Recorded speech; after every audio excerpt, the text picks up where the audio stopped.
నమస్తే, welcome to our channel. నేను మిషాల్ని. వైసీపీలో మాజీ మంత్రి విడతల రజని ఫస్ట్ ఆమె అరెస్ట్ కాబోతుందా? ఇప్పటి వరకు మంత్రులు గాని ఇప్పటి వరకు అరెస్ట్ అయింది అంటే వలంనేని వంశీ అరెస్ట్ అయింది చూసాము. ఇప్పుడు పోసాని కృష్ణమూర్తి అరెస్ట్ అయ్యి బెయిల్ మీద బయటకు వచ్చింది చూసాము. ఇప్పుడిక విడతల రజని అరెస్ట్ కాబోతుందని కూడా మనకి వార్తలు వస్తున్నాయి. ఇది ఎంతవరకు వాస్తవమో తెలుసుకోబోయే ముందు స్టూడియోలో senior journalist doctor Bharat Reddy గారు ఉన్నారు. వారిని అడిగి కొన్ని విషయాలు మనం తెలుసుకుందాం. నమస్కారం. నమస్తే సార్, విడతల రజని అరెస్ట్ అని మనకు వార్తలు వస్తున్నాయి.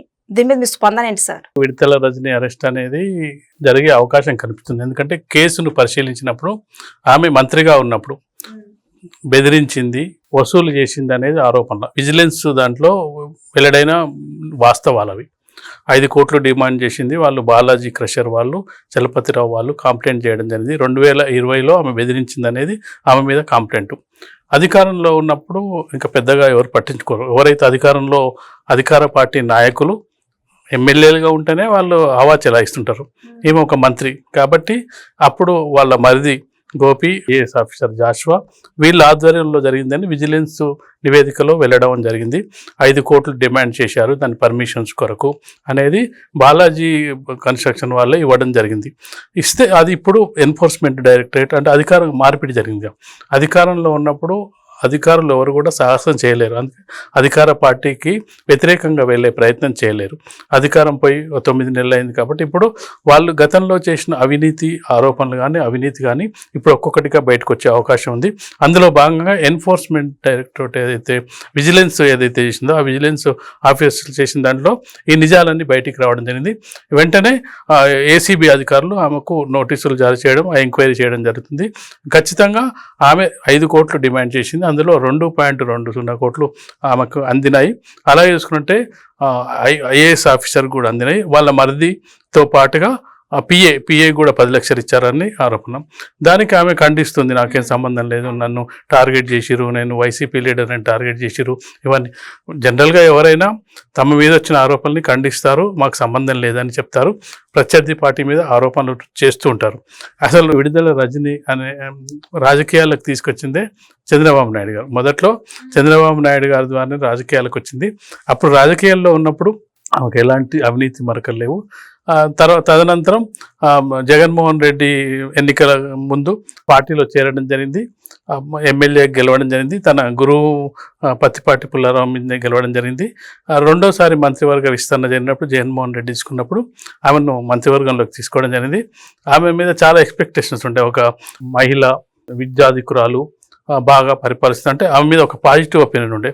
కానీ ఆమె అధికారాన్ని చేపట్టి కేవలం 2.5 సంవత్సరాలే మంత్రివర్గంలో ఉన్నప్పటికీ ఆమె మీద ఇలాంటి ఆరోపణలు రావడం, ముఖ్యంగా జనరల్గా చూసుకున్నట్టయితే మన దేశ చరిత్రలో ఎక్కువగా వచ్చే ఆరోపణలు, అవినీతి ఆరోపణలు పురుషుల మీద వస్తుంటాయి, మహిళల మీద చాలా తక్కువ వస్తుంటాయి. ఒక మంత్రులనే కాదు, ఆఫీసులలో కూడా అధికారులు, మిగతా ఉద్యోగుల్లో ఉన్న వాళ్ళ మీద కూడా ఆ మహిళలకు కొంచెం ఆరోపణలు తక్కువ ఉంటాయి. అంటే జెంట్స్తో పోల్చుకుంటే మహిళలు చేయరు, అంటే ఎక్కువ మంది సాహసం చేయరు అవినీతి చేయడానికి కానీ ఇట్లాంటి పనులు చేయడానికి. మహిళలు అంటే పర్సంటేజ్ ప్రకారం చేయరు, అంటే చేస్తారు, కానీ పురుషులతో పోల్చుకున్నప్పుడు చాలా తక్కువ మంది అవినీతి ఆరోపణలో ఇరుక్కుంటారు. ఒకటి వాళ్ళకు కొంత భయం కావచ్చు, ఎందుకు వచ్చిందే మన దాన్ని అధికారాన్ని నిలబెట్టుకోవచ్చు అంటూ కొంత నిజాయితీ కూడా ఉండే అవకాశం ఉంటుంది. ఒక మహిళలు చేసిరంటే కూడా కొంతమందికి ఆశ్చర్యం కలుగుతుంది. ఎందుకంటే మన ఇక్కడ కేసు చూసినట్టయితే కవిత లిక్కర్ స్కామ్లో ఇరుక్కున్న కేసును కూడా మనం పరిశీలించినట్టే ఒక మహిళ ఎలా ఇరుక్కుంటుందని సానుభూతి కూడా రాలేదు. జెంట్స్ ఏంటంటే వాళ్ళు అలాగే చేస్తారులే, అలవాటు అని ఒక అభిప్రాయం ఉంటుంది. కాబట్టి మహిళ చేసినప్పుడు ఏమైందంటే చంద్రబాబు నాయుడు గారు అంత పర్టికులర్గా ఏరుకోరి రాజకీయాలకు తీసుకొచ్చిన ఒక మహిళ మరి సావాస దోషమా అంటే జగన్మోహన్ రెడ్డి ఆల్రెడీ అవినీతి ఆరోపణలో ఇరుక్కున్నారు, జైలుకి వెళ్ళి రావడం జరిగింది.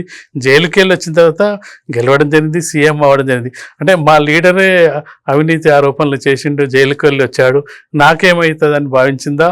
ఏదో మొత్తానికైతే ఆమె ఆ కంప్లైంట్ ఆధారంగా ఆమె దొరికిపోయినట్టుగా కనిపిస్తుంది. ఆ ఆధారాల ప్రకారం ఆమెకైతే ఖచ్చితంగా అరెస్ట్ అయ్యే అవకాశం అయితే కనిపిస్తుంది. అయితే ఇప్పుడు ఆమె ప్రెస్ మీట్ లో మాట్లాడిన మాటలు ఏంటంటే రెడ్ బుక్ లో లోకేష్ గారు రెడ్ బుక్ లో పేరు రాసుకున్నారా, ఇదంతా కూటమి ప్రభుత్వం అంటే టీడీపీ ప్రభుత్వం కుట్రపూరితంగా చేస్తున్నారు అన్న వ్యాఖ్యలను ఎలా చూడాలి సార్? కుట్రపూరితంగా చేస్తున్న ఆరోపణలు ఖచ్చితంగా ప్రత్యర్థి పార్టీ ఖచ్చితంగా కూడా ఎదుటి పార్టీని ఖచ్చితంగా విమర్శిస్తుంది. మాకేం సంబంధం లేదు, మా మీద కుట్ర చేసిర్రు, ఎవరు కూడా ఆరోపణల్ని ఒప్పుకునే ప్రయత్నం చేయరు. ఆధారాలకు సమాధానం చెప్పాలి కదా. వాళ్ళు కంప్లైంట్ ఇచ్చారు, బాలాజీ మైన్స్ వాళ్ళు ఇచ్చారు, నీ పిఏ దొరికిపోయాడు అంటే ఇవన్నీ ఆధారాలు ఎక్కడి నుంచి వచ్చాయి అనేది కూడా ఆలోచించాలి. ఇప్పుడు ఎలాంటి ఆరోపణలు లేకుండా, ఎలాంటి అవినీతి జరగకుండా ఊరికే అయితే ఏసీబీ అధికారులు కానీ విజిలెన్స్ దాడి చేయదు. వాళ్ళకు కొన్ని ఆధారాలు ఉంటేనే చేస్తారు. ఎందుకంటే వాళ్ళ కేసు నిలబెట్టాలి. ఖచ్చితంగా మనం ఎవరికన్నా సిఐడికి ఎవరిని పట్టించాలని వాళ్ళు ముందు చెక్ చేసుకుంటారు, అక్కడికి పోయి అది జరుగుతుందా అని చెక్ చేసుకుంటారు, ఫైనల్గా స్టేజ్లో వాళ్ళు వస్తారు. కాబట్టి ఒక మామూలు ఆర్డినరీ అధికారుల విషయంలోనే జాగ్రత్తలు తీసుకున్నప్పుడు ఒక మాజీ మంత్రి, గతంలో మంత్రివర్గంలో పనిచేసిన మంత్రి, అందులో ఒక మహిళ విషయంలో చాలా జాగ్రత్తలు తీసుకునే అవకాశం ఉంటుంది. ఖచ్చితంగా కూటమి ప్రభుత్వం నా మీద కుట్ర పన్నింది, అధికార పార్టీ నా మీద కుట్ర పన్నింది, ఆ రెడ్ బుక్లో ఒక్కొక్కరిని తీసుకొస్తున్నారు అని అవి ఖచ్చితంగా చేస్తారు. కానీ తను చేయాల్సింది ఏంటంటే ఏదైతే నా మీద చేయబడ్డ ఆరోపణలు నిజం కావని నిరూపించుకోవాల్సిన అవసరం కనిపిస్తుంది. ఒకవేళ అవి నిజం కావని నిరూపించుకున్నట్టయితే ప్రజలకి తెలిసిపోతుంది ఈ మీద తెలుగుదేశం పార్టీ కానీ అనవసరంగా ఆరోపణలు చేసింది అనేది ప్రజలకు తెలుస్తుంది. కానీ ముందు నువ్వు చేయాల్సింది ఏంటంటే నీ మీద ఆరోపణలు వచ్చినాయి, ఎవరైతే బాధితున్నారో అతను నీ మీద కంప్లైంట్ చేశారు, ఆ కంప్లైంట్ చేసినప్పుడు ప్రభుత్వంలో ఉండే అధికార యంత్రాంగం ఖచ్చితంగా ఎంక్వైరీ చేస్తుంది. ఎంక్వైరీ చేసినప్పుడు వాళ్ళకి కొన్ని ప్రాథమికంగా కొంత సమాచారం వచ్చింది.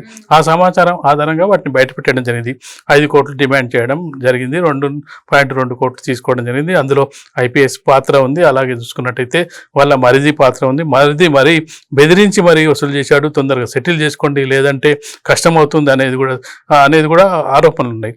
ఇవన్నీ తర్వాత పిఏకు ఉంది. అంటే తన దగ్గర ఉన్న వ్యవస్థలో అందరి మీద ఆరోపణలు వచ్చిన నేపథ్యంలో ఆరోపణలు నిరూపించుకోవాల్సిన అవసరం ఉంది. కానీ ప్రభుత్వం నా మీద కక్ష కట్టింది, మిగతా వాళ్ళు చాలా మంది మంత్రులుగా పనిచేయడం జరిగింది, వాళ్ళ మీద రాలేదంటే వాళ్ళ మీద ఉంటే వస్తుంది. అందరి మీద ఇప్పుడు చేసిన ప్రతి వాళ్ళ మీద 25 మంది మంత్రులకు పనిచేయడం జరిగింది. అందులో కొందరి మీదే ఆరోపణలు వస్తాయి. ఆరోపణలు రుజువు చేసుకోవాల్సిన అవసరం అయితే కనిపిస్తుంది. అలాగే ఒకవేళ ఆమె జైలుకి వెళ్తే తర్వాత పరిణామాలు ఎలా ఉండబోతాయి సార్? ఆల్రెడీ మనం చూస్తున్నాం, ముందు వెళ్ళిన వాళ్ళని చూస్తున్నాం. ఎందుకంటే వల్లభనేని వంశీ ఇప్పటి వరకు జైల్లో ఉంది, చూస్తూనే ఉన్నాం. సో మొన్న రీసెంట్గా 2 days కిందట పోసాని కృష్ణమూర్తి బెయిల్ ద్వారా బయటకు వచ్చింది చూసాము. ఈమె ఒక మహిళ అయితే ఈమె జైలుకి వెళ్తే ఆ తర్వాత పరిణామాలు ఎలా ఉండబోతాయి సార్? జైలుకి వెళ్తే ఖచ్చితంగా జైలుకి వెళ్ళగానే వీళ్ళు బెయిల్ కోసం ప్రయత్నిస్తారు. బెయిల్కి వెళ్ళక ప్రయత్నించినప్పుడు అరెస్ట్ చేసిన అధికారులు వాళ్ళు ఖచ్చితంగా కూడా ఏంటంటే రిమాండ్ తీసుకొని వాళ్ళు కావాల్సిన ఇన్ఫర్మేషన్ తీసుకోవడానికి ప్రయత్నిస్తారు. ఆ క్రమంలో ఇన్ఫర్మేషన్ తీసుకునే క్రమంలో కొంత జాప్యం జరుగుతుంది. వీళ్ళు సహకరించరు. ఎందుకంటే ఇప్పుడు నా మీద ఆరోపణలు నా ప్రత్యర్థులు చేశారు, నాకేం సంబంధం లేదని చెప్తున్న సందర్భంలో కోర్టుకు వాళ్ళు ఖచ్చితంగా విన్నవించుకుంటారు, మాకు సహకరించట్లేదు, విచారణకు సహకరించట్లేదు, నిజాలు ఏం చెప్పట్లేదని మరింత రిమాండ్ అడిగే అవకాశం ఉంటుంది. అది ఖచ్చితంగా కూడా దాంతోపాటు మరేమన్నా కేసులు ఉన్నా కూడా బయటకు వచ్చే అవకాశం ఉంది. ఇప్పుడు ఏదైతే వల్లభనేని వంశీ ఒక కేసు తర్వాత ఒక కేసు బయటకు వస్తుందో అలా ఏమన్నా మరిన్ని కేసులు ఉంటే కూడా మరొకరు కూడా సిఐడిఓ ఎవరో వాళ్ళు చేసే అవకాశం ఉంటుంది. ఖచ్చితంగా ఒకసారి అరెస్ట్ అయితే మాత్రం ఈ మధ్యకాలంలో అరెస్ట్ అయిన వాళ్ళు తర్వాత శిక్ష ఏం పడుతుందో తెలియదు, కానీ నాయకులకు ఆ బెయిల్ రావడం అయితే చాలా కష్టంగా కనిపిస్తుంది. బెయిల్ వచ్చే వరకు ఇబ్బంది కనిపిస్తుంది. మనం చాలా కేసుల్లో చూడడం జరిగింది. లిక్కర్ స్కామ్ కేసులో చూసుకున్నట్టయితే ఢిల్లీ ఉప ముఖ్యమంత్రి దాదాపు సంవత్సరం పైన జైల్లో ఉన్నాడు. కవిత దాదాపు ముఖ్యమంత్రి ఉన్న సమయంలోనే కేజ్రీవాల్ జైల్లో ఉండడం జరిగింది. కాబట్టి ఒకసారి జైలుకి వెళ్ళిన తర్వాత బెయిల్ రావడం అనేది చాలా కష్టం. ఒకసారి బెయిల్ వచ్చిన తర్వాత మళ్ళీ లోపలికి పోవడం కూడా అంత పోయే అవకాశం కూడా తక్కువ ఉంది. ఎందుకంటే బెయిల్ వచ్చిన వాళ్ళు ఎవరు వెళ్ళట్లేదు. ఫర్ ఎగ్జాంపుల్ జగన్మోహన్ రెడ్డి జైల్లో దాదాపు 11 నెలల్లో ఉన్నా అని చెప్తాడు, కానీ ఇప్పటివరకు మళ్ళీ జైలు వెళ్ళిన సందర్భం లేదు. కాబట్టి ఆ రిమాండ్ సమయంలోనే అదే శిక్షగా వాళ్ళు భావిస్తారు. కాబట్టి బెయిల్ రావడానికే చాలా ప్రయత్నించాం. మరొక విషయం ఏంటంటే అరెస్ట్ అయ్యే అవకాశం ఉంటే ముందస్తు బెయిల్ తెచ్చుకోవడానికి కూడా ప్రయత్నిస్తారు. ముందస్తు బెయిల్ తెచ్చుకొని దాన్ని సాగదీస్తుంటారు. కాబట్టి వాళ్ళు కేసు బుక్ చేసిన దాని ప్రకారం సెక్షన్స్ ప్రకారం ఏ విధంగా చేసిర్రు, మాజీ మంత్రి హోదాలో ఉన్నప్పుడు ఏ విధంగా ఉంది, ఖచ్చితంగా వాళ్ళ ఆధారాలను సేకరించిన తర్వాత ఏ సెక్షన్స్ పెట్టాలన్నది కూడా చూసుకుంటారు. కాబట్టి ఖచ్చితంగా ఇప్పుడున్న దీని ఆధారాల ప్రకారం చూసుకున్నట్టయితే ఆమెను అరెస్ట్ చేసే అవకాశాలు అయితే మనకు ఎక్కువ కనిపిస్తున్నాయి. అయితే ఇప్పటి వరకు A1 గా ఆమెకి కేసు నమోదు చేశారు ఆమె మీద. అసలు A1 గా ఆమె కేసు నమోదు చేసిన తర్వాత A2 ఎవరు, A3 ఎవరు అనే ఆరోపణలు కూడా వస్తున్నాయి. దీన్ని ఎలా చూడాలి సార్? A2 ఆఫీసర్ మీద చేసినట్టున్నారు, మన జాషువా ఆఫీసర్ మీద చేసినట్టున్నారు. తర్వాత వాళ్ళ మరిది మొత్తం డీల్ అంతా నడిపి మంత్రి స్థానంలో ఉంది కాబట్టి ఎప్పుడైనా మంత్రులు వాళ్ళు ముఖ్యమంత్రులు పనిచేస్తున్నప్పుడు వెంటనే కుటుంబ సభ్యులు పైకి వచ్చేస్తారు, వాళ్ళది రాజ్యం అయిపోతుంటది. వీళ్ళకంటే ఎక్కువ కూడా మనం ఏమైనా పని కావాలంటే ఆ కుటుంబ సభ్యులకు వెళ్తే వాళ్ళు పనిచేసి పెడతారనే అభిప్రాయం దాదాపు అన్ని రాజకీయ నాయకుల దగ్గర, రాజకీయ పార్టీల దగ్గర ఉంటుంది. మా వదిన మంత్రి కదా అనే ఉద్దేశంతో సొంత వ్యవస్థ నడిపిస్తుంటారు. వాళ్ళు ఒక సపరేట్ వ్యవస్థనే ఉంటుంది వాళ్ళకు. ఆ వ్యవస్థలో భాగంగా వాళ్ళ మరిది గోపి ఉన్నట్టుంది. ఆ గోపి ఆ వ్యవస్థ నడిపిస్తున్నాడు. ఆ డీల్ కూడా ఇప్పుడు ఈమెకు చెప్పి చేశాడా, చెప్పకుండా చేశాడా, లేకపోతే ఈమె అనుమతి ఇచ్చిందా తెలియదు. బెదిరించారు, సెటిల్ చేసుకోమని చెప్పారు, టైం సెట్ చేశారు, ఈ టైం లోపల చేసుకు ఇవన్నీ మంత్రి హోదాలో ఈమె చేయకపోవచ్చు, కానీ ఈమె అనుమతి లేకుండా చేయరు. ఈమె డైరెక్ట్గా చేయకపోవచ్చు, కానీ ఈమె అనుమతి లేకుండా ఎవరు చేయరు. ఈమెందో ఆఫీసర్ కూడా, ఐపీఎస్ ఆఫీసర్ కూడా తను డైరెక్ట్ డీల్ చేయలేడు. ఎందుకంటే ఓరో పక్కన ఒక వ్యక్తి ఉండాలి. ఆఫీసర్లు కానీ ప్రభుత్వంలో ఉండేవాళ్ళు ఏది కూడా డైరెక్ట్గా ఇన్వాల్వ్ కారు. కానీ ఇప్పుడు A1 అని ఏ విధంగా పెట్టారు, A2 అనేది ఇప్పుడు తేలాల్సిన అవసరం. అంటే వాళ్ళు ఏ ఆధారాల ప్రకారం A1, A2, A3 డిసైడ్ చేశారు. పిఏ కూడా 10 లక్షలు అందినాయని చెప్తున్నారు. కాబట్టి ఇప్పుడు మరొక 1-2 రోజుల్లో పూర్తి వివరాలతో ఆమెను అరెస్ట్ చేసే అవకాశం అయితే కనిపిస్తుంది ఈ కేసును మనం పరిశీలించినట్టయితే. అయితే ఆమె ఇంకొక మాట అనేది సార్, నా మీద ఎవరైతే కేసు పెట్టారో వాళ్ళు ఎవరో నాకైతే తెలియదు అంటుంది. అసలు నాకు సంబంధమే లేదంటుంది. అసలు ఎవరు సార్? ఆమె డిపార్ట్మెంట్కి సంబంధించిన ఇది. ఆమె అడిగింది 5 కోట్లు అడిగితే సెటిల్ చేస్తా అని చెప్పింది. వాళ్ళు ఆమె మీద కేసు పెట్టారు. కేసు పెట్టిన వాళ్ళు తెలియాల్సిన పని లేదు. బాధితులు అనేటోళ్ళు ఈమెనే చేసిందని చెప్పుకోరు. ఆమెకు ఎవరి ద్వారా ఇబ్బంది అయిందో వాళ్ళ మీద కేసు పెడతారు. ఆ కేసు ఈమెకు చుట్టుకుంది. ఇప్పుడు డైరెక్ట్ రజనీ అని కాదు, మాకు వీళ్ళు గోపి వాళ్ళ మరిది బెదిరించాడు. వాళ్ళ మరిది ఎందుకు బెదిరించాడు, ఈ 5 కోట్లు ఇస్తే ఈ పని అయిపోద్దని బెదిరించాడు. అందులో 2,20,00,000 ఇవ్వడం జరిగింది. కాబట్టి ఆ కేసు వచ్చినప్పుడు డైరెక్ట్గా నీకు నాకు పరిచయం ఉండాల్సిన అవసరం లేదు. అవతలలో కేసు పెట్టాలంటే నువ్వు బాధితునివి. ఇంకోటి ఏంటంటే నాకు ఇది ప్రాబ్లం ఉంది కనుక్కోండి, ఎవరు చేశారో కనుక్కోమని చెప్పే ఇది కూడా బాధితునికి ఉంటుంది. ఎవరో ఏదో మర్డర్ చేస్తారు, ఆ మర్డర్ ఏదైనా జరిగిందంటే ఎవరు చేసారో వీళ్ళకి తెలియదు, అనుమానం వ్యక్తం చేస్తే తెలియదు. ఆ బాధ్యత ఎవరిది? ఇన్వెస్టిగేషన్ చేయాల్సిన ఆఫీసర్స్దే ఉంటుంది. కాబట్టి వాళ్ళు తెలిసినా తెలియకపోవడం అని కాదు, నువ్వు చేసావా లేదా అనేది ముఖ్యం. నీకు సంబంధించి అవినీతి జరిగిందా లేదా అనేది ముఖ్యం. వాళ్ళు ఆరోపణలు చేసిన వాళ్ళు, కంప్లైంట్ చేసిన వాళ్ళు, నీకు సంబంధించిన వాళ్ళ, నీకు తెలిసిన వాళ్ళు తెలియనా కాదు. నువ్వు ఇది జరుగుతున్న దాంట్లో నీకు సంబంధం ఉందా లేదా, లేకపోతే లేదని ప్రూవ్ చేసుకోవాలి. ఉంటే దానికి సహకరించాలి. అంతకు మించి మిగతా ఏం మాట్లాడినా ఇప్పుడు ఆమెకు అంటే సానుభూతి అయితే రాదు. సార్, ఒకప్పుడు సైబరాబాద్ గా మొక్క ఉన్న రజనీ ఇప్పుడు సెటిల్మెంట్ కి ఎందుకు మారింది సార్? సావాస దోషం అనుకోవచ్చు. ఎందుకంటే చంద్రబాబు నాయుడు గారు చాలా మందిని కూడా ఒక విద్యాధికుల్ని, అంటే ఆమెకు ఉన్న ఎడ్యుకేషన్ క్వాలిఫికేషన్ దీన్ని బట్టి రాజకీయాల్లో ఎంకరేజ్ చేయడం జరిగింది. యూత్ అనొకటి, మహిళల ప్రాతినిధ్యం పెరగాదు అనేది. అంటే ఆ సైదరాబాద్ మొక్కగా ఉన్నంతసేపు బాగానే ఉంది, అంటే మంచిగానే, అంటే పార్టీ యాక్టివ్గా పాల్గొనేది. చంద్రబాబు నాయుడు గారు కూడా ఇంప్రెస్ అయ్యేది ఈమె ప్రసంగాలకు, వీటన్నిటి కూడా.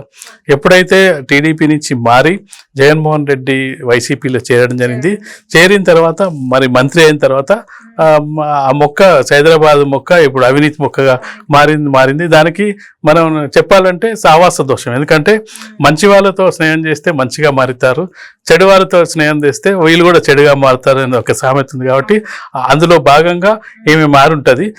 కాబట్టి అది సావాస దోషమే అని మనం చెప్పొచ్చు. Thank you sir.